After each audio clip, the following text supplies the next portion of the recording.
Puis on ne peut pas faire ça la nuit non plus. Non, ben, c'est... Hey, les amis, est-ce que vous savez qu'on tourne, là? Ah!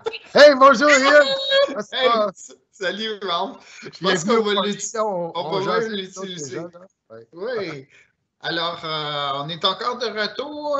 Finalement, ben, en fait, c'était une semaine très courte. Hein? Ça s'est fini vite. Ça, c'est un vendredi qui va être bien apprécié par tout le monde aujourd'hui, là, je pense. Hein? On l'a mérité, notre semaine. Puis bienvenue à Éducatif Présent en passant. Nous sommes là parce qu'on a des idées pour des choses qu'on peut faire pour l'enseignement à distance et pour répondre à vos questions. Donc, si vous en avez, vous pouvez les mettre dans les commentaires en bas ici, mais vous pouvez aussi les envoyer à Aide Pédago. On s'en parle plus tard. Là. Mais commencer, Ian, peut-être tu peux présenter notre invité spécial aujourd'hui.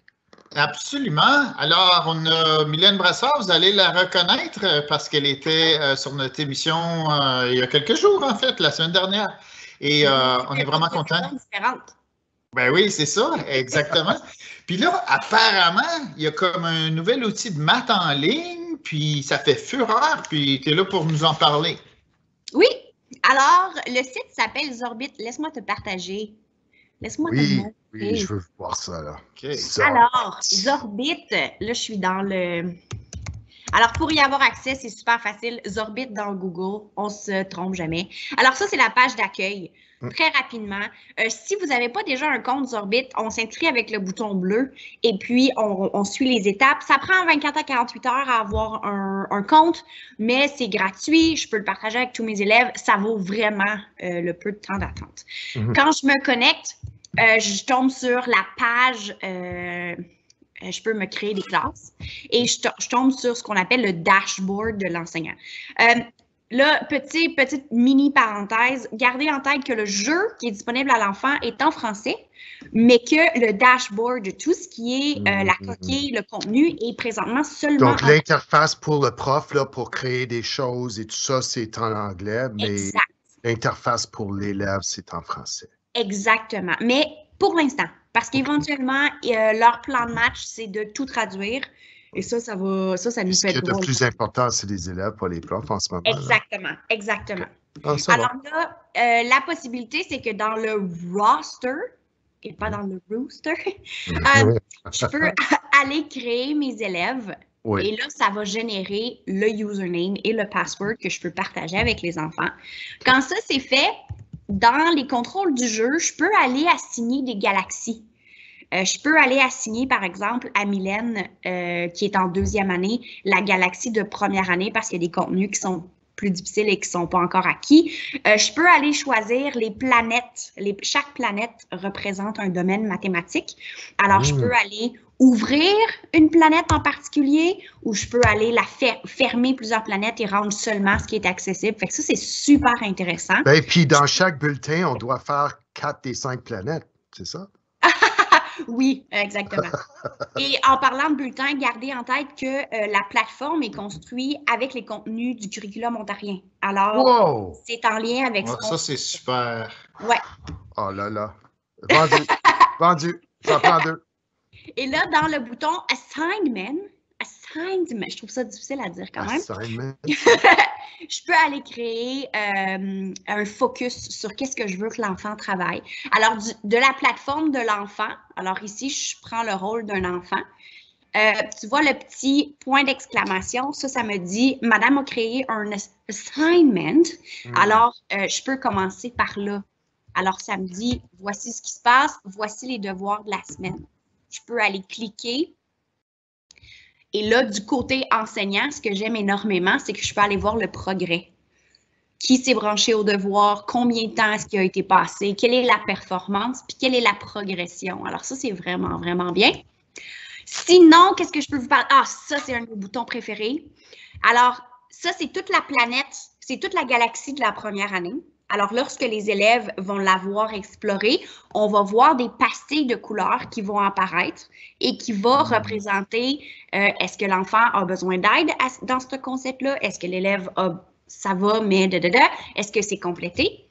Et ce que j'aime encore plus, c'est lorsque je clique dessus, ça me dit le bouton View Teaching Activities. Alors, quand je clique sur ce bouton-là, ça me propose qu'est-ce que je pourrais proposer comme jeu à l'enfant pour aller travailler ce concept-là en particulier. Alors ça, pour l'instant, c'est tout en anglais, pour l'instant. Ouais. Mais rien n'empêche qu'on peut aller s'inspirer, aller prendre les idées. Pour les plus jeunes, il y avait le jeu de la marelle, par exemple, où j'ai pas besoin d'écrire l'activité au complet pour dire à l'enfant d'aller jouer à la marelle. Il travaille l'ordre stable, il travaille l'organisation spatiale, il travaille plein de choses pendant qu'il est en train de faire ça. Okay. Mylène, Oui. Petite question. NetMath, c'est de la 3e à la 8e maintenant? Oui, je pense que c'est plus haut que ça. Même. Okay. C'est juste que ça déborde sur le secondaire. Et Zorbit, je vois que c'est à partir de maternelle jardin jusqu'à la 3e année. Donc, c'est le morceau qui manquait pour les tout petits, là. Exactement. Math 3, là, c'est wow. Oui, puis quand on prend le visuel de l'enfant, là, on détruit les astéroïdes parce que ça, c'est non, mais juste l'idée qu'il y a un outil convivial comme ça, comme super le fun pour les jeunes, c'est en français et c'est fait selon le curriculum de mathématiques de l'Ontario. Est-ce qu'on peut demander mieux que ça? Tu sais, d'habitude, on doit adapter. C'est comme pas tout à fait, c'est comme les learning standards d'un État quelque part ou d'un autre pays. Là. Comme là, on peut vraiment pas demander mieux que ça. Non, je pense pas qu'on puisse. Et puis, je trouve qu'il faut garder en tête que Zorbit ne va pas faire notre enseignement en mathématiques. Zorbit va nous aider à compléter notre enseignement en mathématiques. C'est ça. Comme tu peux acheter la machine pour faire du pain, là, mais la machine, elle ne fait pas ça toute seule. Là, comme... Exactement. Il faut quand même que tu mettes des choses dedans. Exactement. Mais pour tout ce qui est le concept, tout ce qui est le volet apprentissage à la maison, ça peut être un outil qui est super pour les élèves. Et puis, les commentaires que j'ai reçus d'enfants autour de moi, c'est que les enfants adorent Zorbit. OK. Si je ne me trompe pas, Mylène, parce que là, on va manquer de temps, mais oui. Tu as déjà donné des formations en ligne au personnel enseignant sur l'utilisation de Zorbit? Oui, à tous les jours, à 14 heures, je suis l'appui Zorbit dans Teams. D'accord. Alors, si vous avez des questions sur comment faire la gestion, tout ça, je suis là. Wow! OK. Et puis, le lien pour ce rendez-vous-là, on va le mettre dans les commentaires de notre émission aujourd'hui. Donc, vous pourrez le voir à partir de la semaine prochaine. Tu continues ça lundi, là? Ah, je continue. Parce que là, oui, c'est la dernière journée de la semaine, là, mais quand même, OK. Tu continues la semaine. On va mettre le lien et puis là, les gens peuvent cliquer là-dessus pour te parler, poser des questions. Oui. Oui, j'ai déjà envoyé à Ian le lien en question et je lui ai envoyé le document d'appui à la navigation du Zorbit parce que, là, je fais ça vite, les messieurs, je promis. Du côté enseignant, on parle beaucoup dans le dashboard, on parle de domaine et de contenu, mais du côté enfant, c'est planète, galaxie et activité. Alors, pour faire le parallèle entre les deux, pour faire le pont, j'ai fait un document qui dit quelle activité était à quel domaine ou quel contenu. J'ai déjà envoyé ça à Ian. Génial.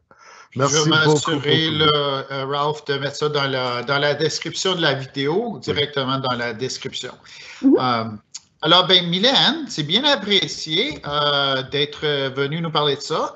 Puis, je suis sûr que tu vas avoir encore plein de profs là, qui sont curieux de ça grâce à l'émission aussi. Puis, le plus on a de profs qui gravitent vers l'orbite de Zorbit. Là, c'est trop beau, là. Alors, c'est ça. On te souhaite un bon retour dans ta salle là, très bientôt. Puis une belle après-midi de Merci, travail. Mylène. Merci, Mylène. Tu reviendras nous donner ton prochain coup de cœur là, quand ça arrive, OK? Ah, ben j'en ai deux. OK, promis. Je reviens. Bye, monsieur. Merci beaucoup. Merci à toi. Bye. Bon, hey, Ralph, on a commencé fort aujourd'hui, là. Je sais pas comment on va trouver des contenus qui vont supérer ça. Hein? Bonne chance. Je sais même pas. Right. Mais on a quand même d'autres choses qu'on voulait discuter. Hein? Oui. Ben, toi, tu voulais parler des changements dernièrement dans Teams. Là. Oui. Particulièrement, là, qu'est-ce qu'on parle de quoi, là? Ben, pour moi, là, c'était de voir 9 visages en même temps. Parce que des fois, là, quand tu produis cette émission, même en produisant cette émission, on se rend compte que des fois, on voudrait avoir plus de cases, puis plus de contrôle sur les cases, puis apparemment, il y a des changements qui s'en viennent de ce côté-là. Veux-tu nous les décrire? Oui. Alors, en ce moment, vous savez qu'il y a 4 cases pour des visages et la personne qui regarde son écran ne se voit pas dans les 4 cases, mais tout petit dans le coin. Et ces 4 cases-là sont déterminées par les 4 dernières personnes qui ont parlé. Alors, si tu parles et que la 4e personne n'a pas parlé depuis un certain temps, là, toi, tu vas être maintenant dans les 4 et ainsi de suite. Ce qu'ils proposent maintenant, et ils nous promettent ça pour la fin du mois, c'est d'avoir 9 cases et ils travaillent encore sur d'autres cases après ces 9-là. Donc, c'est vraiment... je pense que c'est une compétition pour être égal à d'autres plateformes parce que les gens ils ont apprécié cette fonctionnalité-là, peut-être dans d'autres outils, mais ils aiment la sécurité de Microsoft. Alors, est-ce qu'on peut avoir le meilleur des deux mondes dans ce sens-là? Puis la raison qu'on sait que ça s'en vient, je veux juste en parler un petit peu avec toi, Ian, c'est un site qui s'appelle User Voice. User Voice, ça existe pour tous les différents logiciels de Microsoft. Alors, il y a un User Voice pour PowerPoint, pour Outlook, pour Word. Il y en a un pour Teams. Il y en a 2 pour Teams. Parce qu'en réalité, le Teams est disponible pour le monde des affaires et est disponible également pour le monde de l'éducation. Alors, je suis en train de projeter mon écran, Ian. Excuse, je devrais le partager avec toi, là. Oui, s'il te plaît. Mais il n'apparaît pas encore sur ma console. Alors... Ouais, seconde bureau. Bon, tu le vois. Oui. Boom. Boom, baby. OK. Donc, il y a 2. Ce que je disais, c'est qu'il y a 2 User Voice pour Microsoft Teams parce qu'il y a comme une branche de Teams qui est vraiment juste pour l'éducation. Mais ici, on regarde le Teams général, public qu'ils appellent. Il y a Teams public puis il y a Teams éducation. Et c'est ici que j'ai appris pour la première fois que Teams allait avoir 9 personnes. Alors, je veux juste expliquer User Voice parce que ça, c'est quelque chose que tous nos profs et même les élèves peuvent contribuer à ce phénomène-là. Quand tu as une idée pour une amélioration, disons, j'aimerais bien qu'on puisse terminer une rencontre et puis une fois que c'est terminé, il n'y a plus personne qui peut y aller dedans. C'est quelque chose qu'on travaille en ce moment parce que, bon, pour des raisons évidentes. Quand tu as cette idée-là, tu t'en vas dans les User Voice, tu commences à taper, OK, j'aimerais ceci, là, et là, il va te compléter la phrase avec toutes sortes de choses qui ont déjà été proposées. Donc, tu peux aller voir ces propositions-là et lire de quoi il s'agit. Et si tu es d'accord avec soit la première demande ou les commentaires, parce que tu vois ici, quand on parle des plus de tuiles de personnes là, dans un, c'est pas 9, il n'y a personne qui a demandé est-ce qu'on peut avoir 9, ils ont juste demandé est-ce qu'on peut en avoir plus. Mais en tout cas, quand on parle de plus de tuiles, il y a eu 42 000 votes pour cette proposition-là et 4 642 commentaires en faveur de ça. Oui, j'aimerais ça à cause de ci, à cause de ça. Oui, on est dans une école, on aimerait voir comme toute la classe. Oui, on est une petite équipe, on aimerait voir tout le monde pendant la rencontre. Donc, tu sais, alors, et finalement, quand tu votes, je vais le faire ici parce que je ne suis pas dans mon compte maintenant, je peux le faire. Quand je vote, il me demande mon adresse de courriel. Donc, si je mets mon adresse de courriel, ils vont m'envoyer des mises à jour. Donc, quand la suggestion pour laquelle j'ai voté va être à la prochaine étape. Donc, la première chose, c'est qu'ils vont étudier.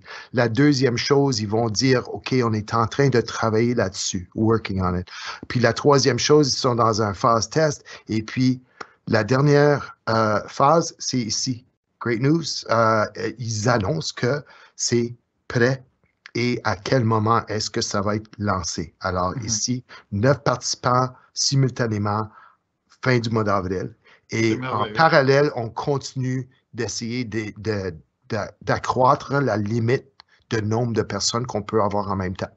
Alors, c'est ça. Donc, il y a deux messages. Il y a des nouveautés. Quand on parle de nouveautés, entre guillemets, il faut se rendre compte que les choses changent à tous les jours. Hein? Il y a nouveauté, là, ça dépend de ton point de vue. Parce que nouveau, dans les 2 dernières semaines, il y a eu comme 7 ou 8 choses. Okay? On a pu raccrocher une réunion avec un clic. On peut maintenant bloquer la vidéo de tout le monde qui n'est pas présentateur. On peut... quoi d'autre? Oh, dans les options de la réunion, maintenant, on peut avoir une petite alerte quand les gens entrent et quand ils sortent. On va bientôt avoir... Non! Ralph, dis-en pas trop! Non. Mais je veux pas voler ton punch, là, mais non, ce que j'allais dire, c'est qu'on va bientôt avoir des options dans la réunion qu'on n'a pas en ce moment. Et j'ai remarqué que ce qu'on ne pouvait pas faire la semaine dernière, c'est-à-dire on ne pouvait pas enregistrer des conversations 1 à 1 avec des collègues, maintenant on peut. Parce qu'avant, il fallait être dans une réunion cédulée, dans l'horaire pour un rendez-vous, pour être capable de l'enregistrer. Et moi et toi, on a découvert hier qu'on pouvait le faire juste dans un appel Teams que je faisais. Alors là, je n'ai pas encore testé si on peut le faire avec des élèves, mais aussitôt que c'est possible, je vais faire une vidéo pour comment le faire, puis on va l'annoncer sur l'émission que c'est arrivé. Donc, Toi, as-tu une nouveauté là, que je n'ai pas entendu parler? Je ne veux pas en parler. Je sais qu'il y en a plein. On a eu un genre de courriel, là, puis on va garder jalousement beaucoup de ces informations-là pour les donner un petit peu au compte-gouttes dans les prochaines émissions. Ouais, peut-être lundi, là, on va juste un petit peu donner quelques petits changements, là, mais on ne va pas tout donner la même journée, là, quand même. Il faut que les gens... faut qu'ils viennent lundi pour voir ça. Puis on a une dernière affaire avant de partir à part du User Voice et finalement les 9 visages qu'on va pouvoir voir dans Team bientôt. C'est que les demandes, hein, toute la question des demandes, on n'a pas nécessairement... Des questions que les gens nous posent. Alors, toi, c'est-tu dans ton courriel? Moi, c'est dans mon courriel. Oui, j'ai beaucoup de courriels. J'ai encore beaucoup de courriels. Des fois, j'ai des appels. Dans le Teams aussi. Là, dans Teams, juste comme un appel direct. Puis il y a encore des gens qui essayent d'écrire, de mettre leurs questions là-dedans. On a Alors, c'est ça. Les heures de bureau. Oui, c'est ça. Alors, on a encore les heures de bureau. Puis c'est sûr que les heures de bureau, ça ne concorde pas nécessairement avec l'horaire des gens. Alors, ce qu'on vous recommande, c'est que vous envoyez quand même une demande. Puis même si vous parlez à quelqu'un, c'est bon d'avoir la demande dans Aide Pédago parce que nous, on est capable de suivre les demandes. Puis c'est pour ça qu'on a mis sur place Aide Pédago, c'est qu'on est capable de faire des statistiques puis voir quels sont les gros besoins des gens puis comment on peut leur aider davantage parce que c'est comme on a un genre de tracking de tout ce qui se passe là-dedans. Oui, puis il y a 2 choses qui se passent dans ça parce que quand les gens font une demande comme ça, la première chose, comme tu dis, on peut voir les suivis de cette demande-là. Tandis que s'ils me l'envoient dans ma boîte de Outlook, ça va peut-être rester là 3-4 jours. Y a-t-il quelqu'un d'autre dans notre équipe qui est au courant qu'il y a une demande qui date de 3-4 jours ou de la semaine dernière parce que moi, j'ai pas eu le temps de répondre à ce courriel-là? Ouais. Donc, ça, c'est une autre affaire. Et la troisième chose, c'est vraiment, ça nous aide à créer des nouveaux contenus qui sont pertinents pour les besoins. Alors, moi et toi, on regarde là-dedans pour trouver nos sujets de discussion, tu sais, comme les questions que les profs posent. Des fois, on va inviter le prof qui a posé la question pour venir la poser en personne avec nous. Mais si c'est un besoin commun, comme je viens de faire hier, il y a plein de monde qui ont demandé, OK, quand je monte je donne des liens à des vidéos, à la fin, il y a comme toutes sortes de choses que je veux pas que les élèves voient, comme des liens à d'autres vidéos après, puis ou c'est comme une lecture automatique, il y a une autre vidéo qui commence automatiquement. Je veux pas avoir ça, moi. Tu sais, comme c'est des enfants. Alors, on a vu que c'est un besoin. On crée un contenu pour pallier à ça. Puis maintenant, il y a Teams Town qui est disponible dans la chaîne Aide Pédago pour montrer aux gens comment partager des liens YouTube sans avoir ces petits ennuis-là. Donc, ça nous aide à vous aider. Si c'est parce que là, on va savoir, OK, ça, c'est pas juste une personne qui demande. On a 8 demandes qui pour la même chose, ou on a 15 demandes pour la même chose. Oui, c'est vrai.